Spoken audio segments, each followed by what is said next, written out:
3월입니다. 새봄과 같은 하나님의 은혜가 여러분 모두에게 가득하기를 주님의 이름으로 축복합니다. 필립이 안시가 쓴 기도라고 하는 책에 보면은 아주 흥미진진한 이야기가 소개가 됩니다. 여러분, 우리는 현대 물리학을 통해 가지고 시간은 상대적이다라고 하는 것을 상식적으로 알고 있습니다. 아인슈타인이 얘기한 상대성 이론이라고 하는 게 있지요. 아인슈타인이 그렇게 말합니다. 만약에 인간이 광속으로 여행을 할 수 있다라고 하면은 인간은 한순간에 우주의 역사 전체를 꿰뚫게 될 것이다. 이렇게 이야기를 합니다. 광속은 빛의 속도로 움직이는 것을 말합니다. 여러분, 광속으로 인간이 그렇게 움직일 수 있다면 우주의 전 역사를 꿰뚫을 수 있다고 이렇게 이론적으로 얘기를 하는 건데, 여러분, 우리 하나님은 어떤 분이십니까? 우주 전체를 꿰뚫고 계신 그런 하나님 아니십니까? 현재 지구에서 일어나고 있는 일, 1만 년 전에 일어났던 일, 또 1억 년 전에 일어났던 일, 이 모든 일들을 우리 하나님은 동시에 보실 수 있으시겠지요. 여러분, 오늘 밤 한번 별을 찾아보세요. 요즘 서울에서 별을 보는 것은 거의 불가능한 일이지만은 여러분, 별빛을 볼 때에 그 별빛은 현재의 별빛이 아닙니다. 현재의 별이 아닙니다. 과거에 어떤 시점에 존재했던 그 별과 그 별빛을 우리가 보는 거지요. 지구에 도달한 그 별빛은 수백만 년 전에 그 별과 별빛일 수도 있는 겁니다. 네덜란드의 소설가 해리 윌리시는 천국의 발견이라고 하는 환타지 소설을 썼는데 거기에서 이런 질문을 던져요. 우리 기술이 만약에 40광년 떨어진 어떤 별에 거울을 설치할 수 있는 기술을 가졌다면 어떤 일이 벌어질까? 이런 질문을 던집니다. 여러분, 어떤 일이 벌어질까요? 아주 초고성능 망원경을 가지고 그 거울에 비친 지구의 그런 그 모습을 관찰을 하면은 여러분, 지금 연세 80세 되신 분들은 80년 전의 나의 모습을 볼 수가 있는 거예요. 이게 무슨 얘기인지 다 이해하시죠? 그 별까지 40광년을 걸쳐 가지고서 쭉 지구의 그런 그 상황이 비춰지면은 그 40년 동안 가서 비춰진 그 모습을 우리가 다시 보는데 40년 걸쳐 가지고 그 상황이 우리에게 전달이 된다라고 하는 그런 이야기죠. 여러분, 이 가정을 이제 보면서 우리는 어떤 생각을 갖느냐 하면은 과거와 현재가 하나로 통합이 되는 거로구나, 이런 그 생각을 갖게 됩니다. 여러분, 우리가 가지고 있는 믿음은 어떤 믿음입니까? 하나님은 시간을 초월하시는 분, 하나님은 공간을 뛰어넘는 분, 이렇게 고백하잖아요. 여러분, 하나님은 우리 인간이 가지고 있는 그런 생각과는 전혀 다른 그런 방식으로 시간을 맞고 시간을 다루시는 분이십니다. 그래서 우리 하나님께서는 지구는 물론이고 온 우주의 까마득한 역사, 그리고 그 사이에 낀 시간들을 동시에 관통하는 이와 같은 분이십니다. 여러분, 우리가 고백하는 전통적인 그런 그 고백이 있어요. 그게 뭡니까? 모든 피조물은 하나님을 예배해야 된다라고 하는 거죠. 모든 피조물은 하나님을 예배해야 합니다.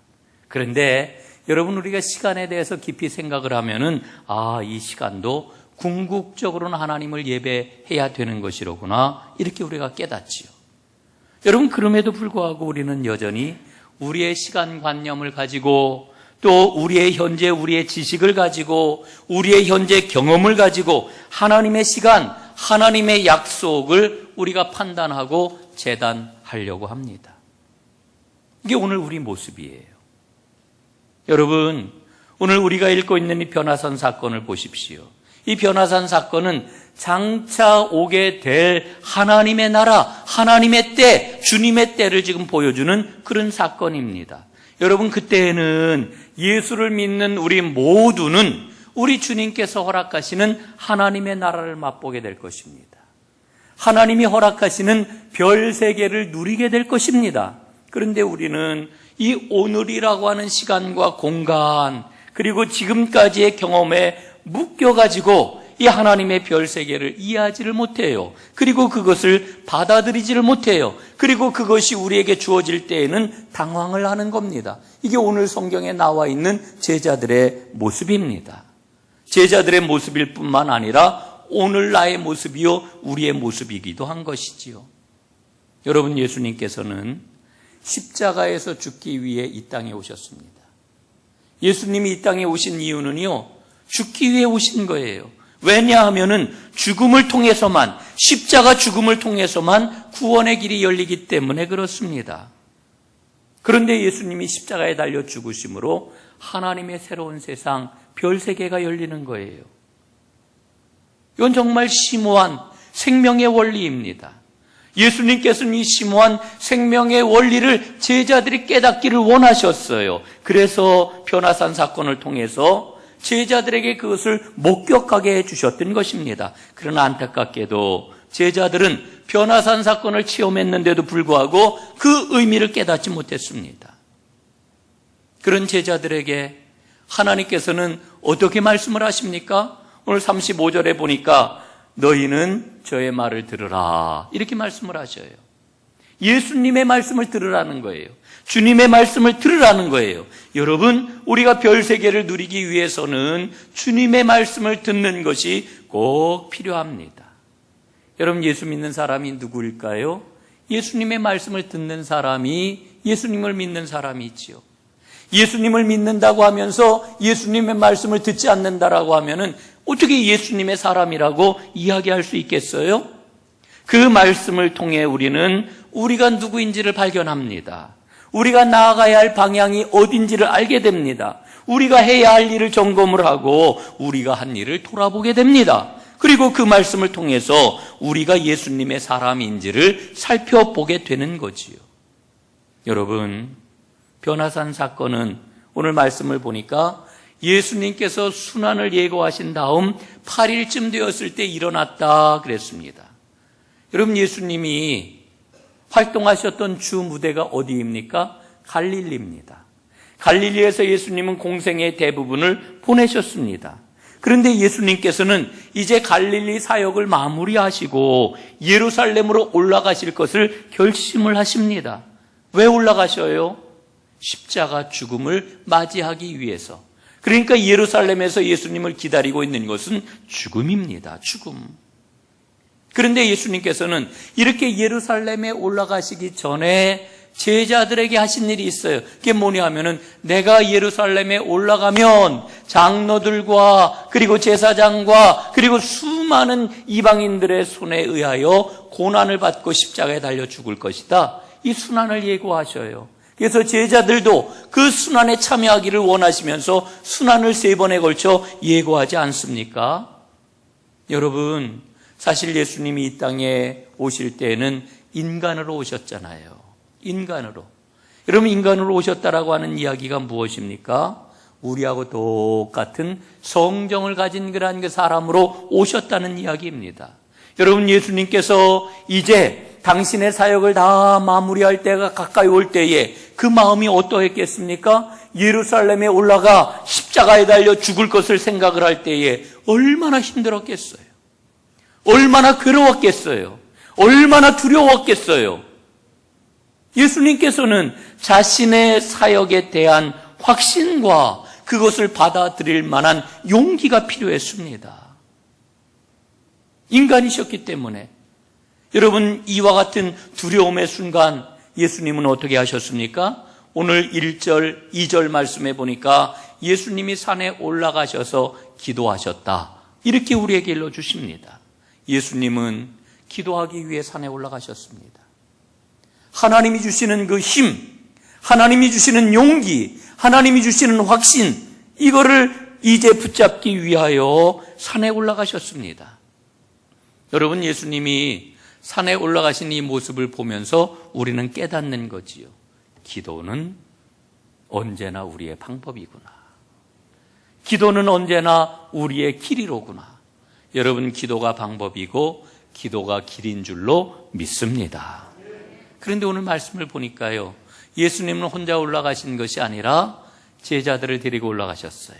특별히 12명의 제자들 가운데 3명의 제자들과 함께 올라가셨어요. 베드로와 요한과 야고보를 데리고 올라가십니다. 여러분, 이 세 사람은 언제나 결정적인 순간 예수님과 함께 했던 핵심적인 제자들입니다. 아마도 예수님께서는 이 세 제자들과 함께 기도하시면서 힘을 얻고 예수님이 갖고 있는 그런 앞으로의 상황을 나누고 싶어 하셨을 것입니다.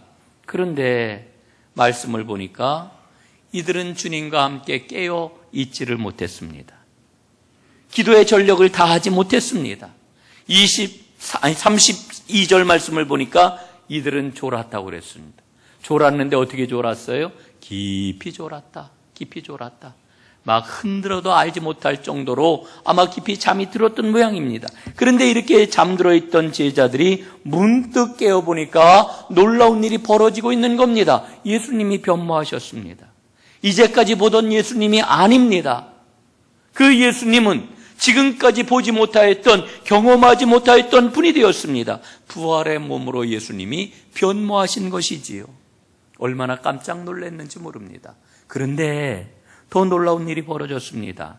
이 부활의 몸으로 변모하신 주님 앞에 호련히 두 사람이 나타나 함께 대화를 나누는 것이었습니다. 그 두 사람이 누구입니까? 한 사람은 모세였고 또 한 사람은 엘리야였습니다.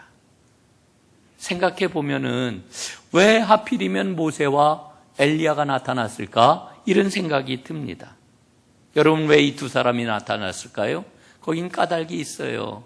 첫 번째로 이 두 사람은 구약 성경을 대표하는 인물입니다. 모세는 뭐를 대표해요?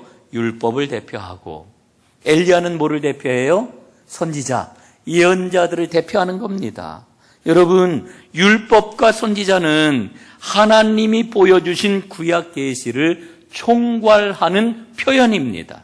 예수님께서는 그래서 늘 말씀을 하실 때에 율법과 선지자니라 하는 그런 그 말씀을 늘 말씀을 하셨던 것을 우리는 보게 되지요. 여러 군데서 복음서에서 그 표현을 보는데 대표적으로 마태복음 7장 12절에 보면 뭐라고 그래요? 무엇이든지 남에게 대접을 받고자 하는 대로 너희도 남을 대접하라. 이것이 율법이요 선지자니라. 이렇게 말씀을 해주고 있잖아요. 율법과 선지자니라. 여러분, 모세와 엘리야가 나타났다라고 하는 것은 구약의 말씀이 예수님을 통하여 성취되었다라고 하는 것을 일러주고 있는 겁니다. 여러분, 또 한 가지 우리가 살펴봐야 될 게 있는데, 여러분, 모세가 이 땅에서 죽었을 때에 모세의 무덤이 있습니까? 없습니까? 없어요. 엘리야는 여러분 죽음을 보지 않고 하늘로 승천해 올라갔지요? 엘리야도 무덤이 없는 사람입니다. 여러분, 예수님과 대화를 나누고 있는 이 두 사람은 지상에 무덤이 없던 그런 그 사람들이에요. 지상에 무덤을 남기지 않은 그런 그 사람들이에요. 여러분, 무덤이 없는 이 두 사람과 예수님이 나누었던 이야기는 과연 무엇이었을까요? 31절 말씀에 보니까 이렇게 기록이 되어 있어요. 예루살렘에서 별세할 것을 말씀하실세. 별세를 얘기하셨대요. 별세. 예루살렘에서 별세할 것, 죽을 것을 말씀하셨다는 거예요. 우리는 별세 그러면은 죽음이라고 하는 의미로 이 말을 쓰지 않습니까? 그런데 본문 말씀을 헬라어로 보니까요, 이 별세라고 하는 단어를 어떤 단어를 썼느냐 하면 엑소도스라고 하는 단어를 사용을 합니다. 엑소도스 우리가 잘 아는 말이잖아요. 출애굽기가 엑소도스 아닙니까? 여러분, 예수님께서는 출애굽하듯이 이 세상을 떠나는 것을 말씀을 하십니다.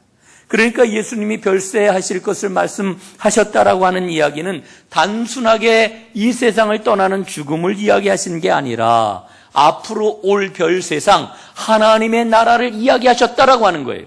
여러분, 이스라엘 백성들이 애굽을 떠나 어디를 향해 갑니까? 가나안 땅을 향해 가잖아요. 하나님이 약속하신 땅. 이게 엑소도스입니다.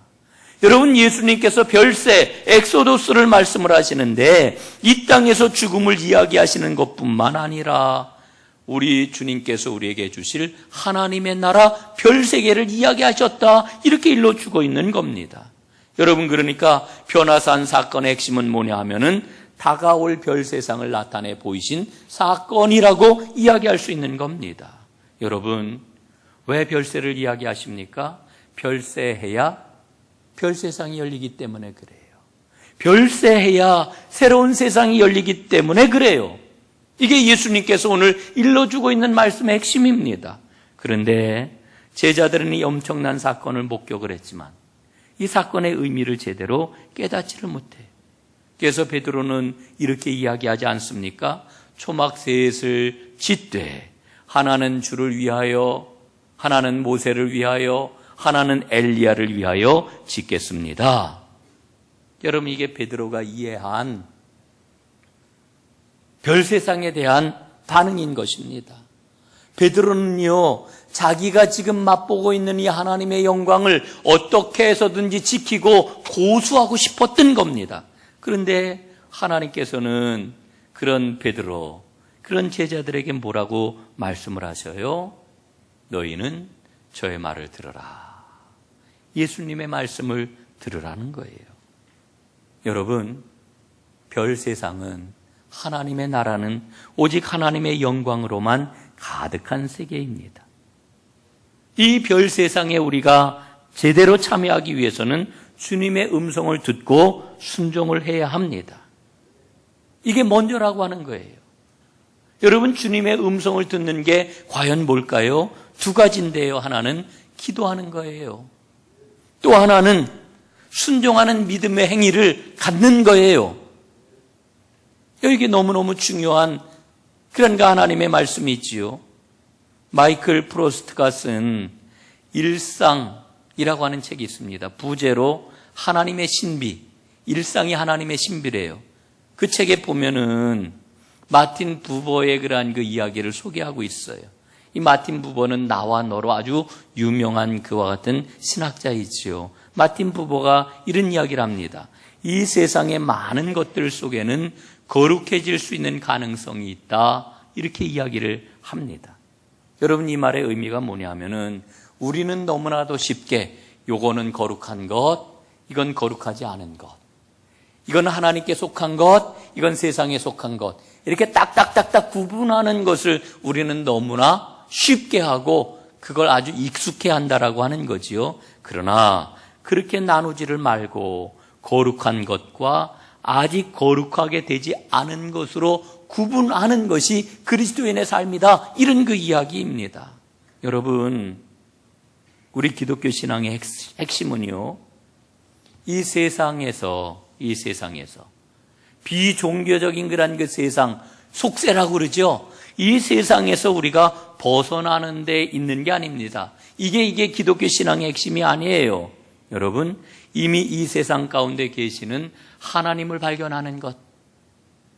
예? 우리의 일상 속에서 평범한 속에 있는 것, 있는 그 하나님의 거룩함을 발견하고 그것을 붙잡는 것. 그래서 거룩하게 되는 법이 구체적으로 무엇인지를 배우고 깨닫는 것. 이게 기독교 신앙의 핵심이라고 하는 거예요. 여러분 보세요. 예배당에서 예배를 드릴 때 우리는 거룩함에 대한 마음을 다 갖습니다. 그러나 여러분, 우리가 예배를 마치고 예배당 문을 나아가 우리의 집으로, 우리의 직장으로, 우리의 그런 삶의 자리로 돌아가 매일매일 치열하게 살아가는데 여러분, 그곳에서 우리가 거룩함을 발견할 수 있어야지요. 이게 진짜 신앙이라고 하는 거예요. 여러분, 불의 전차라고 하는 유명한 영화가 있지요. 오래된 영화입니다마는 그 유명한 올림픽 육상 금메달리스트 에릭 리델에 대한 그런 그 이야기인데, 여러분, 이 영화를 보신 분들 꽤 있으시리라 저는 생각을 해요. 그는 주일날 열리는 그의 주종목 올림픽 100m 경기에 참가하기를 거부했어요. 그리고는 400m 자기의 주종목도 아닌데 400m 경기에 나가가지고 금메달을 땄어요. 일약 영웅이 되었지요. 그런 에릭 리델이 이런 이야기를 남겼습니다. 나는 바람처럼 달릴 때 하나님이 나와 함께 하시는 것을 분명하게 느낀다. 여러분, 이 말이 정말 기가 막힌 얘기예요. 여러분, 기도할 때 하나님 느끼는 것, 찬양할 때 하나님 느끼는 것, 말씀 앞에서 하나님을 느끼는 것, 이건 우리가 늘 할 수 있는 거예요. 여러분, 육상이 달리기라고 하는 것은 여러분 신성한 영적인 활동이 아니에요. 가장 육체적인 그런 활동 아닙니까?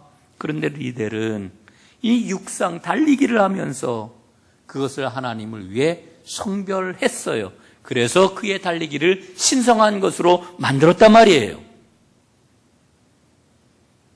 여러분, 유명한 기독교 작가인 체스터톤은 이런 이야기를 합니다. 당신은 식사 전에 감사 기도를 하지요? 좋은 습관입니다. 하지만 나는 연주회와 오페라를 보기 전에 기도합니다. 연극과 판토마임을 보기 전에도 기도합니다. 책을 펼치기 전에도 기도하고 스케치하고 그림 그리기 전에도 기도합니다. 수영을 하고 산책을 하고 놀 때에도 기도하고 춤추기 전에도 기도하고 나의 가장 중요한 일인 글을 쓰려고 펜을 열 때에도 기도를 합니다.